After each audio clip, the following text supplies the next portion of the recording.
हम सिंपल तौर पर जानते हैं कि न्यू जो एजुकेशन पॉलिसी है, एक्सक्लूजन की जो पॉलिसी है, दरअसल मनुस्मृति का नया रूप है।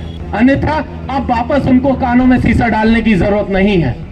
वो बिना शीशा डाले आपको जो है एजुकेशन से बाहर कर देंगे। और आज जो स्थिति है वो हमारे हाथ से हमारी कलम और किताब को छीन करके तलवार देने की कोशिश कर रहे हैं। और वो एजुकेशन की पॉलिसी लेकर के आए ताकि किसी तरीके का कोई विरोध ना हो सके। उन्होंने सिर्फ एजुकेशन का ही पॉलिसी लेकर नहीं आए, वो मजदूरों को लेकर के भी पॉलिसी लेकर के आए थे ताकि किसी तरीके का विरोध उन्हें नहीं झेलना पड़े। और जब वो पॉलिसी का ड्राफ्ट लेकर के आए, उन्होंने कहा new economic policy, new education policy. लेकिन हम जानते हैं कि इसमें नया कुछ नहीं है। इसमें अगर कुछ नया है तो ये न्यू एजुकेशन पॉलिसी नहीं, ये न्यू एक्सक्लूजन की पॉलिसी है, जिसके जरिए इस देश के दबे कुचले शोषित पीड़ित जो तबके हैं उसको शिक्षा से बेदखल करने की कोशिश हो रही है। उसके लिए यह पॉलिसी लाई गई है।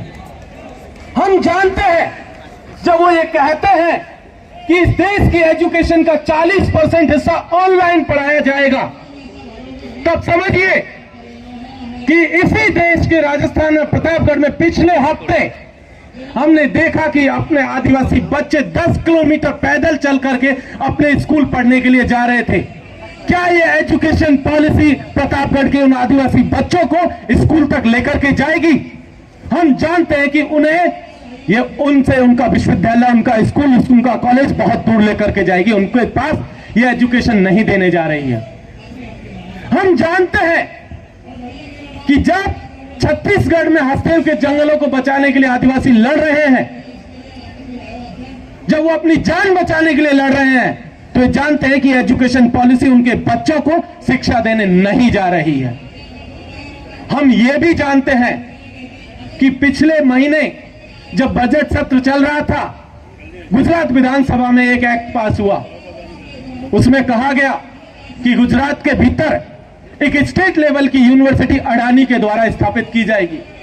उसकी डायरेक्टर मिसेज अडानी, प्रीति शायद उनका नाम है मैडम का, उनका एक बयान छपा था और उन्होंने अपने बयान में कहा था कि इस देश का एजुकेशन का जो सिस्टम है वो इस देश के अनुकूल नहीं है।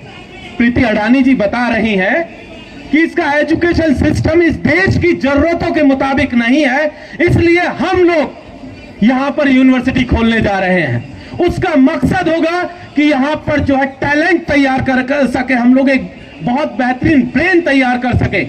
लेकिन हम जानते हैं ये बात कि उनका मकसद टैलेंट तैयार करना या ब्रेन तैयार करना नहीं है। उनका मकसद है कि इस एजुकेशन पॉलिसी के जरिए, उनकी यूनिवर्सिटीज के जरिए, उनके विश्वविद्यालय, उनकी जो उनका जो कारखाना है, उनकी जो फैक्ट्री है, उसके लिए सस्ता मजदूर तैयार करना इस पूरी की पूरी एजुकेशन पॉलिसी का उद्देश्य है।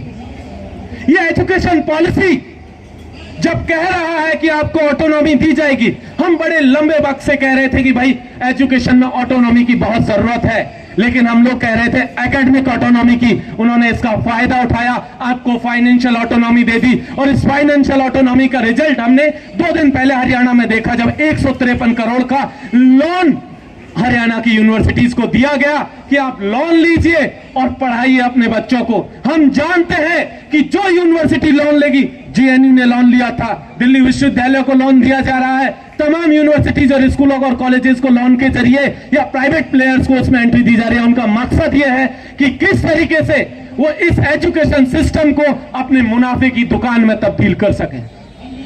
हम ये भी जानते हैं कि उस लोन के जरिए जब वो लोन यूनिवर्सिटी को दिया जाएगा तो उनसे सरकारें सूद समेत वसूल करेंगी। जब सूद समेत उनसे वसूल किया जाएगा तब होगा ये कि फी हाइक होगा, जिस फी हाइक का लिखा हुआ है यहां पर। मैं इस देश के पब्लिक फंडेड एजुकेशन का प्रोडक्ट हूं। मैं इस देश के सरकारी स्कूल का प्रोडक्ट हूं।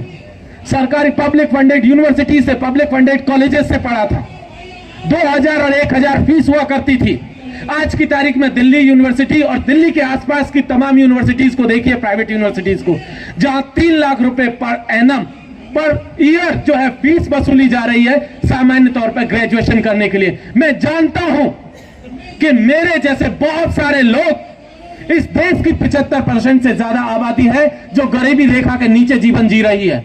मैं जानता हूं कि वो लोग कभी भी विश्वविद्यालयों की दहलीज तक नहीं पहुंच पाएंगे। बड़ी मुश्किल से, बड़े लंबे संघर्ष के बाद यहां तक हम लोग पहुंचे थे।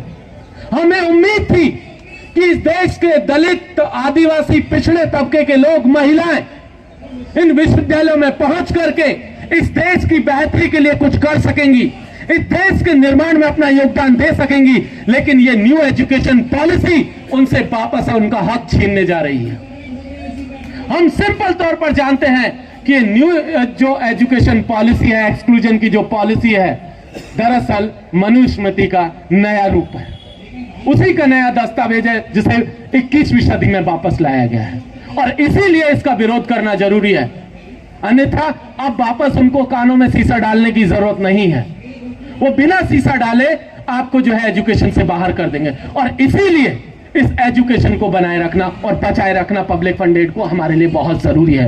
और कम्युनिज्म का जो खतरा है वो हम सब लोग जानते हैं कि उन्होंने हमारे हाथ से कलम को छीन करके, हमारे पुरखों ने बड़ी लंबी लड़ाई लड़ी थी। हमारे जो पैतृक काम हुआ करते थे, जो हमारी पैसे वराना जिंदगी थी हमारे पुरखों की, उसे छीन करके हमारे हाथों में कलम और किताब दी थी।